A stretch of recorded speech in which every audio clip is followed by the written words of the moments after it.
1 litre একটি মিশ্রণের litre পানির অনুপাত 2:1। তাহলে মিশ্রণের মোট পরিমাণ কত? 60 লিটার। মিশ্রণের মোট পরিমাণ হচ্ছে 60 লিটার। তাহলে একটু লিখে ফেলো। মিশ্রণের মোট পরিমাণ 60 লিটার।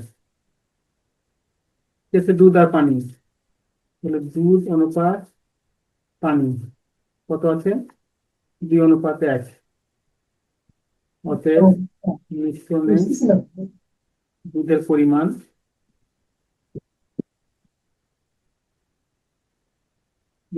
তাহলে কত হবে? প্রায় 40 কেজি, 40 লিটার। 2, 340 লিটার। মিশ্রণে পানির পরিমাণ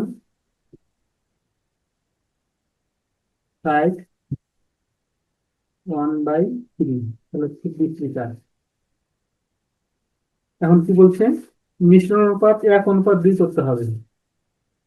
কত লিটার অতিরিক্ত পানি যোগ করতে হবে? তাহলে দুধের পরিমাণ ঠিক থাকবে। ধরি 1 লিটার পানি যোগ করতে হবে। তাহলে আমার কি দুধের পরিমাণ যেটা ছিল সেটা ঠিকই থাকবে। নিচে হচ্ছে 20 + x, অনুপাতটা কত হয়ে যাবে? 1:2। যেটা যোগ করতে হবে তার সাথে x যোগ।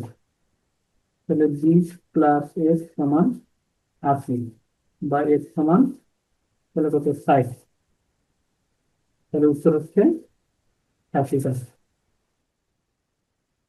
60 লিটারটা অ্যান্সার করতে